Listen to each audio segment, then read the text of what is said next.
you will be.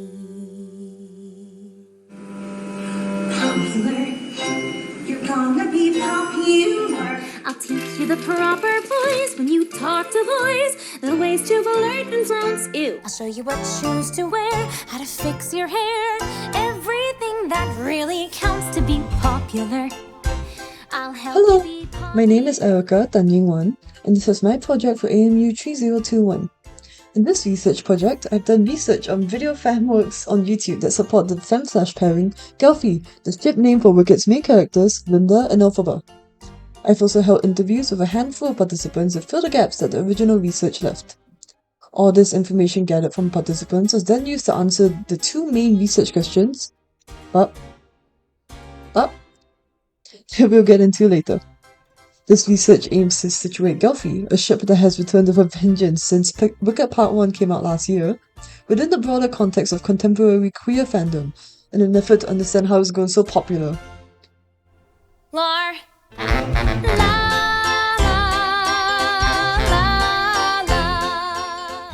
Wicket Part 1 has long, deep queer roots. From the source material of The Wizard of Oz, featuring gay icon Judy Garland, to the fanfiction-y spin-off that Gregory Maguire's Wicked, The Life and Times of the Wicked Witch of the West is often cited as, to the toned-down musical, to the slightly toned-up movie musical, in terms of queerness. Set in the same Technicolor world of Oz, Wicked's story was the first ever Maleficent or Cruella, rewriting a story about the villain who, perhaps, was not so wicked after all. Iconic in musical theatre not only as the second highest grossing musical of all time, but also for starring, so predominantly, the story of two female leads, one an outcast and the other, Little Miss Perfect. Which brings us to our ship. Gelfie is, according to the Shipping Fandom wiki page, the most popular ship in all Wicked fandom, and likely the most popular stage musical ship of all time. And at least on Archive of Our Own, this seems to be the case. Of 4,037 works tagged on the Wicked, or media types, a stunning 2,483 were tagged with the fem/pairing. Interestingly, 1,304 of all 1,812 works published with the Wicked movie tag were also tagged with Glinda/Elphaba, highlighting the film's impact on Gelfie and its popularity. The very first Gelfie fanfiction on AO3 was written in March 2004, for context, which really shows the age of the ship. So, why do queer fans of Wicked ship Gelfie? Glinda and Elphaba are spicier right there because they're so different. Most interviewees stated that what drew them to the ship, even more so than liking the characters individually, was the dynamic and the way they interacted with one another.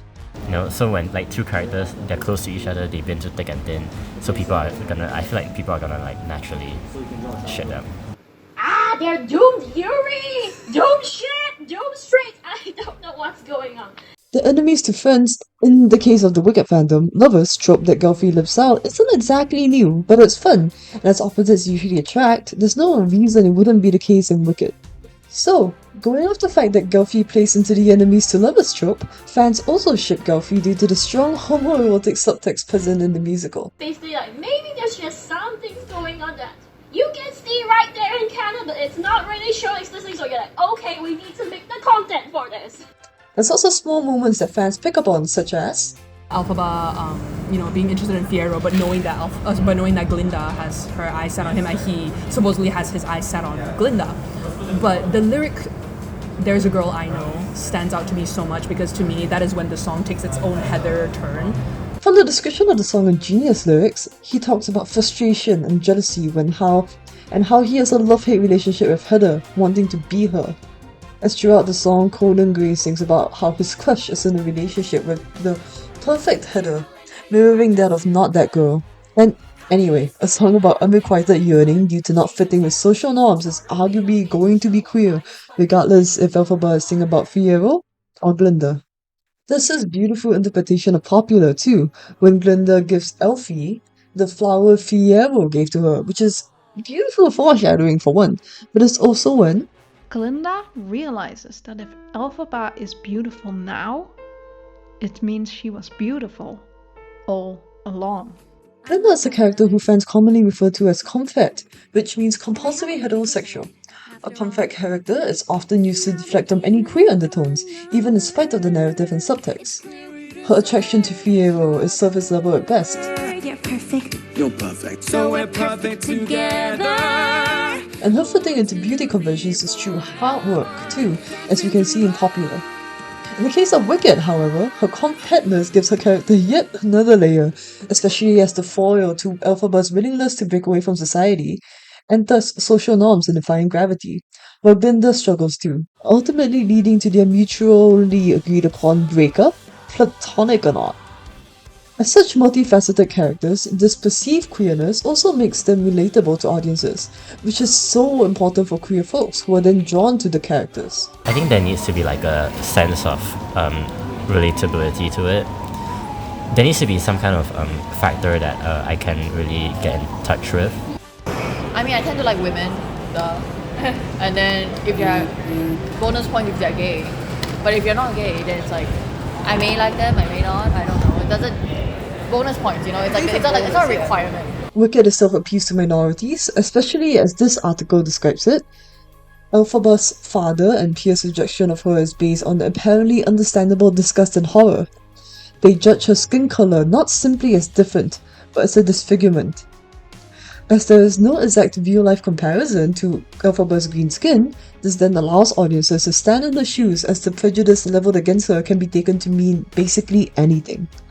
As of the Wicked 2024 film, audiences have definitely picked up Ariana Grande's enthusiasm for Gelfie, and it's fair to assume that going off all the fan videos of Ariana's comments regarding Wicked, that it impacts the fandom and validates the ship.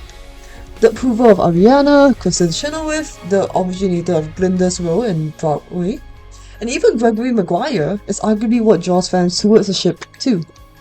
That being said, audiences are sometimes content with a fanon or non-canon ship.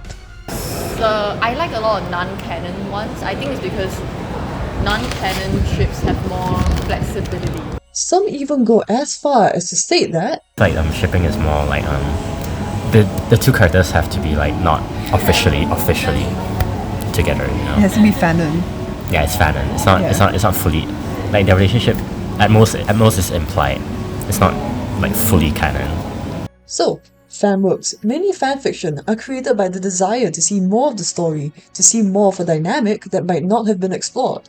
They are fascinating, they are multifaceted. Maybe I project onto them, but maybe they make me feel strong emotions, or I go like, oh my god, this could have been the hidden potential. Fanfiction can and is often used to fix parts of the narrative or character or pairing, especially in queer fandom, and that they're doing what the creators are too scared to do, a quote that's often used in fandom. Sometimes the fans know better, like in terms of like they know better about the characters, like they know how to write the characters better than the actual screenwriters. Sometimes. That being said, scholarly research shows that this might stem from a lack of representation.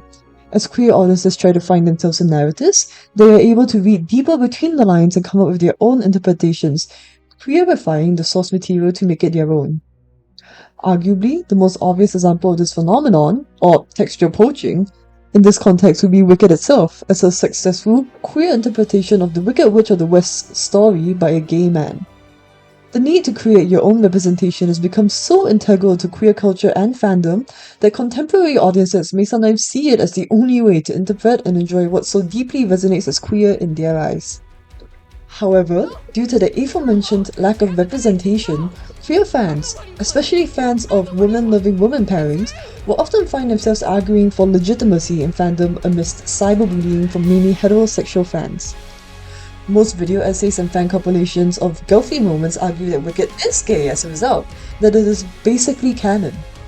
Most of these videos are made by queer fans of the musical, some even before the movie came out, so understandably their videos push this shipping agenda, which isn't a bad thing.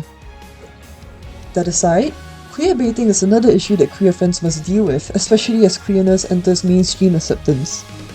What it means is that queer audiences are teased or, well, baited with queer representation, in spite of the creators having no real intention of including it in the show, which leads to then even more bullying and pushback from the heteronormative or heterosexual side of the fandom as they have quote-unquote evidence that the ship is not real. Obviously, Q fans don't queue over, and this just fuels the fight for canon approval even further. The good news is that most interviewees were adamant on Wicked itself not being queer-bait, acknowledging that Gelfie, while not explicitly stated to be queer, is definitely absolutely queer, thus giving legitimacy to the ship. So, what can we learn from Gelfie? Through the queerification of The Wizard of Oz, Wicked the novel was born.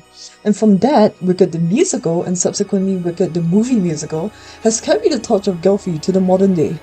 Now, fans queerify their interpretations and readings of the narrative and trace it back to the original sources.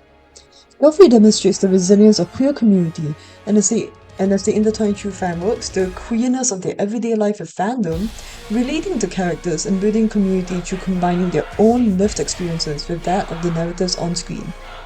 Especially now that we're living in such a very precarious times, people are trying to strip away our rights also. I feel like we should be fighting for more queer representation. Period. And so long as queer people remain, and they always will, the fight for better representation of women, of sapphics, and of queerness as a whole will remain. Thank you for watching.